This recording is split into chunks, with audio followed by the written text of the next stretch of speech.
Hello everybody, it has certainly been a very long time since we have done a Finds of the Day video. I think a couple years actually or more.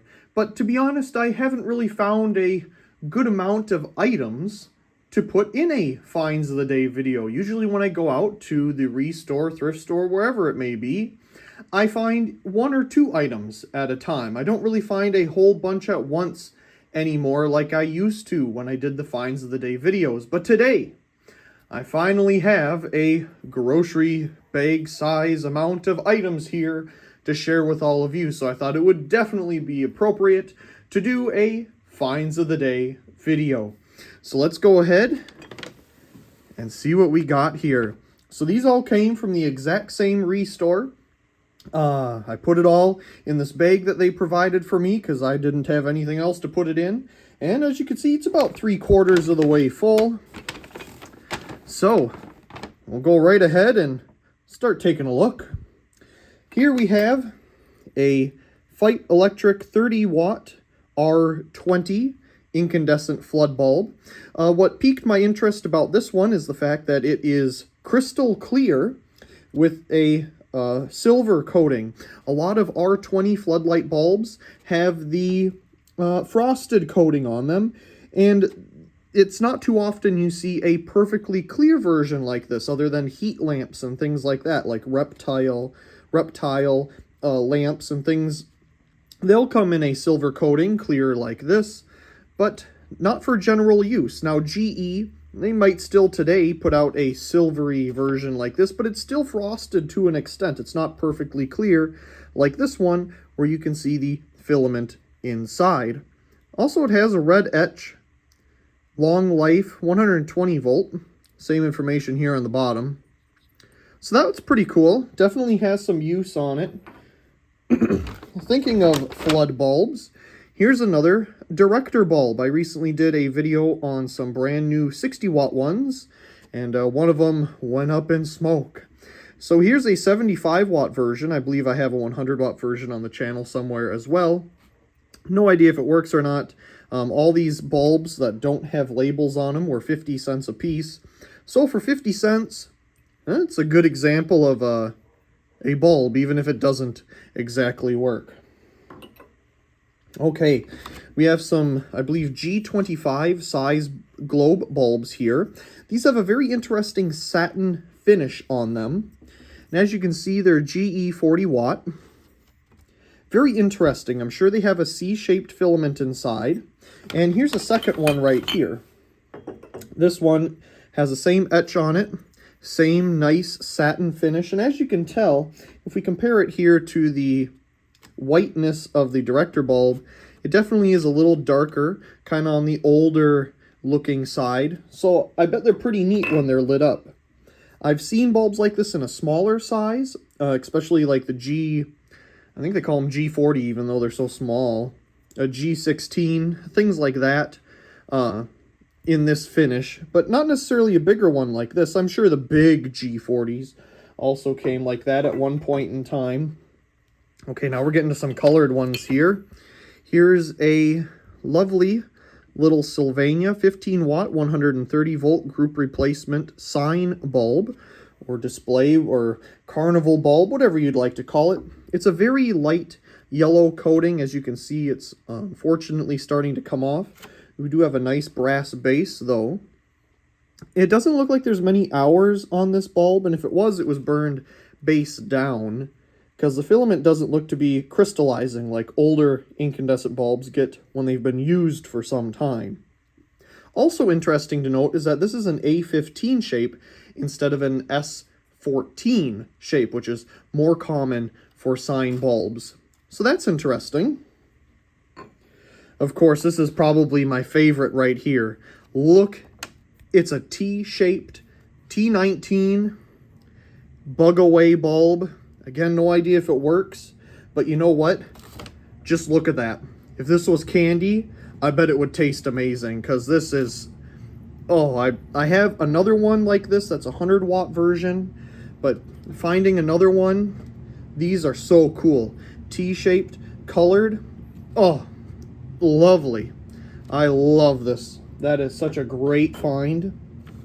Equally up there is this nice old GE yellow bulb, 60 watt. It used to be 35 cents back in the day. This is when they would put the price directly on the bulb, so it definitely would probably date the bulb there for that, you know, kind of range, whenever they did that.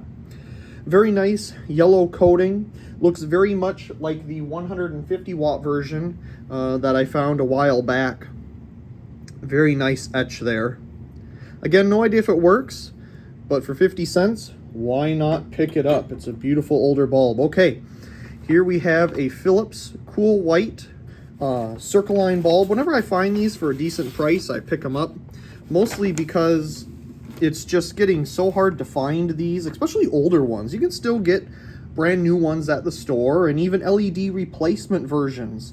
But I like having a nice little stock of these when I do find them. I don't have too many at the moment, but I've been slowly finding them at thrift stores here the past couple months. So 50 cents for one of these, why not? You can see the original hardware store where it came from, $7.99. On the back, you get some information about how to install it in your circle line fixture. But the interesting thing here is that it's not a Philips bulb. It is Radionic Warm White 22 watt Japan. Interesting. I want to say I've heard of this brand before, but I also want to say I haven't heard of this brand before. So very interesting. I'm interested, because I say that word a million times in this video, and I do apologize for that, but it is the word that describes how I'm thinking at the moment. If this is a very nice, what was it called? A triphosphor warm white. You can definitely get a nice color from these. I have a one of those nice warm white bulbs in a lamp over here. It is such a beautiful warm white color in the evening in a nice 70s looking lamp. Beautiful. Okay, let's see what else is in here. So the rest of these things are kind of bigger. So, well, actually, they're not that big, but, okay. Here's one bulb of Sylvania High Intensity 12 volt. So these are obviously for those, I believe they were called like tensor lamps, or those 12 volt automotive bulb lamps. I recently, literally like a couple days ago, picked up an original, like I say, I believe the name was Tensor or something like that, lamp. And I have a old Norelco version as well that I have at work. Now the one that I recently picked up had a bulb in it, but the bulb was burned out. So I had an automotive bulb sitting in the garage, same socket, I put it in there. Sure enough, the lamp works perfectly fine. But here is an appropriate number 93 bulb to put in there. So this is definitely going to go into that lamp, but look at this packaging. There's nothing on the back, but I do love this packaging. Set that aside. Here we have a nice older GE 40 watt T10 tubular bulb. The nice thing here, as you can see, is the filament goes all the way to the top here. They shortened it after a while to a little further down, so this is an older version.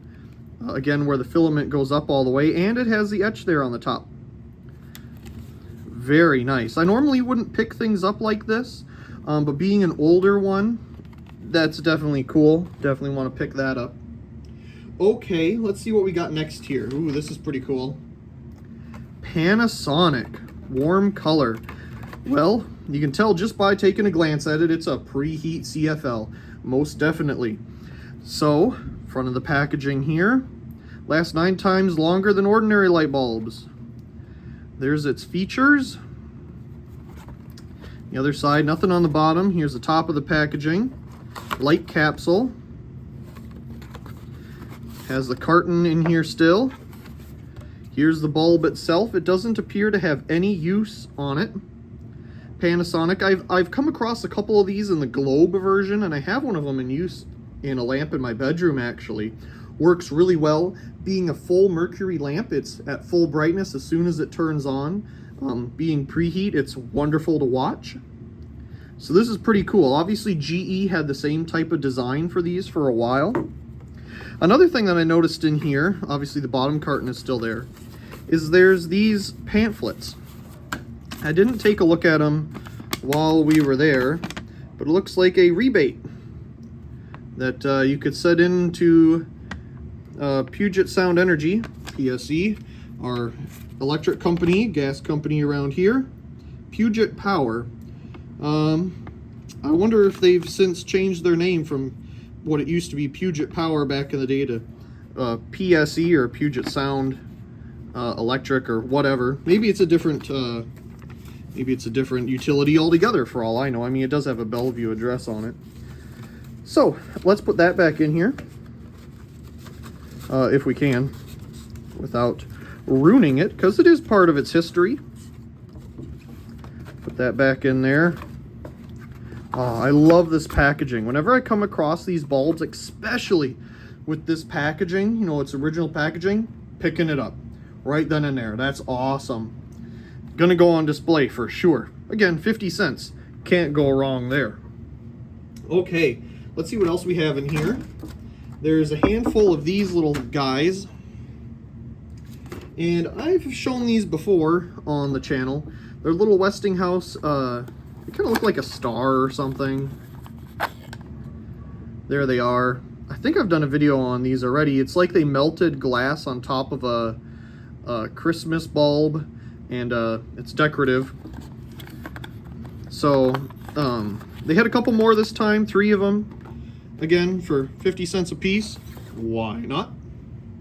I also do apologize if my voice is going back and forth between the two, like, headphones. I try to talk more on one side than the other, but that probably doesn't work. Anyway, these were in the bottom of the bulb bin. When you just take a look at it like this, you're like, what in the world is it? Then you take a look at the side, you're like, oh, that's pretty cool. It's one of those early halogen bulbs. This one's 75 watt, 130 volt frost. In fact, these all are. So we'll go ahead and take a look at this one. It's complete with its foam in here. I didn't even take these out of the store. I just saw that they were medium base, and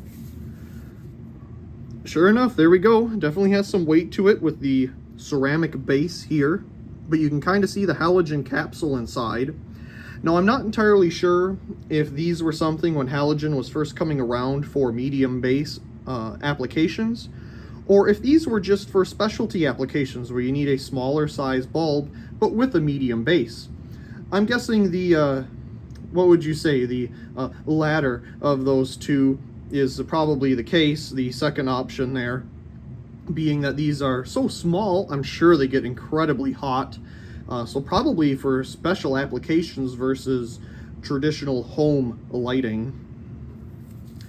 And you'd probably want a nice ceramic base for the bulb as well, so it doesn't, you know, melt a traditional plastic one. Again, 3 of those, that's pretty cool.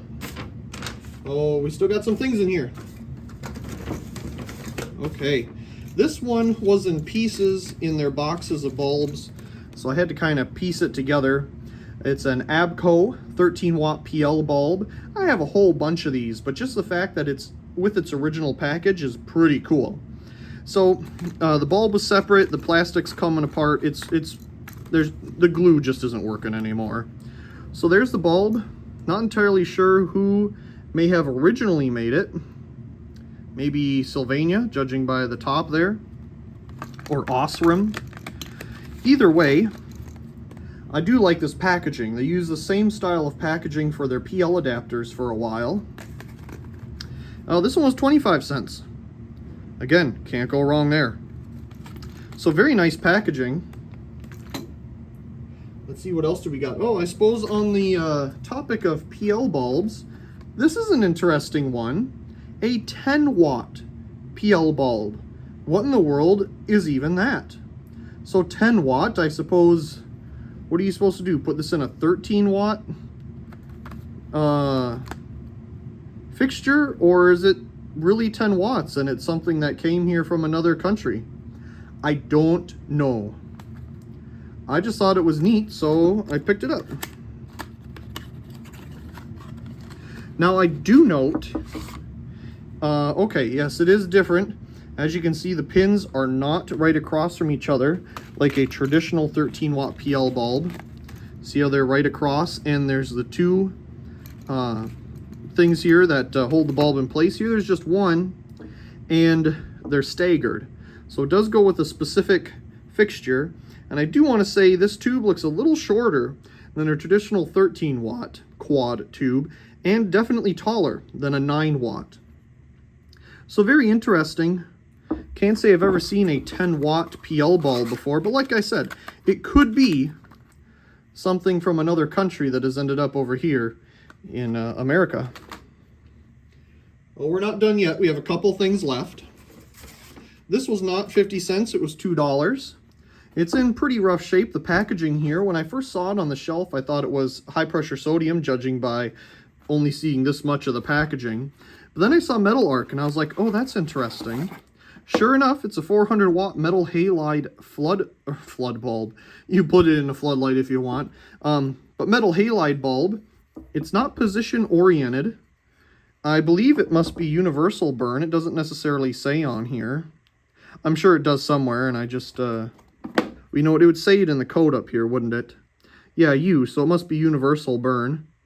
But it's in a high pressure sodium package.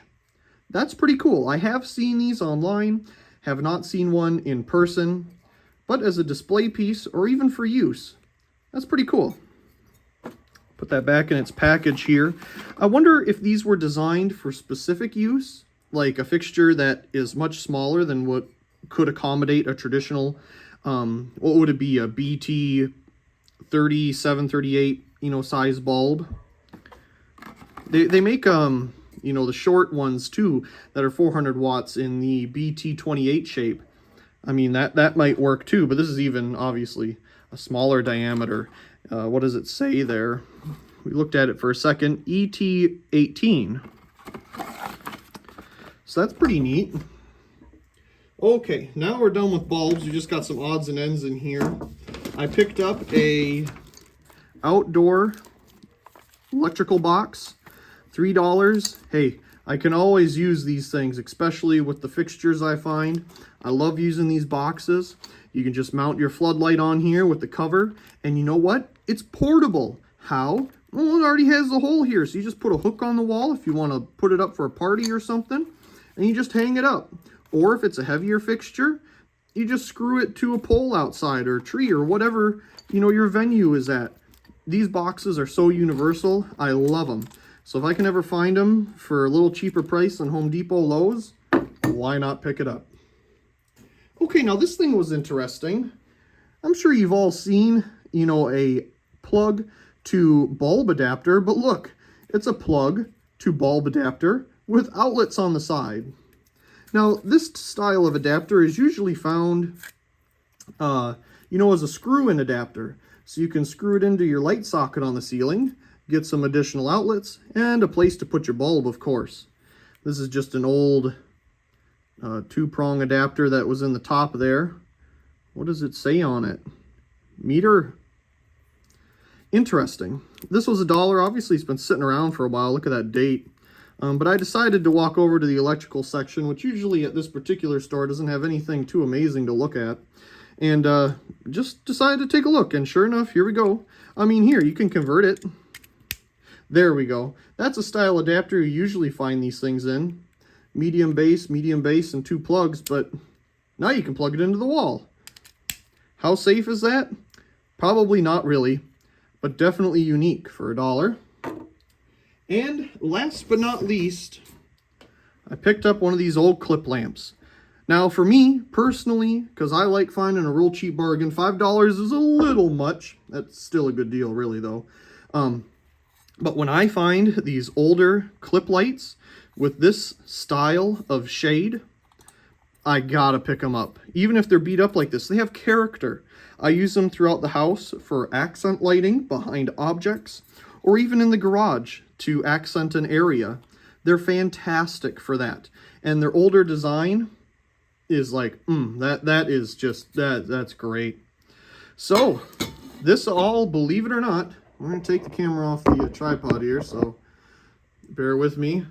All of these items here we found at the Restore today. I believe altogether it was about $22. What a wonderful acquisition of lighting. And like I said, it was wonderful to finally get like a decent amount of things to finally make another Finds of the Day video. So I really do hope you enjoyed this video, and of course, all these items will be having videos coming soon. Once again, I do hope you enjoyed, and also please comment, rate, share, and subscribe. And thank you very much for watching.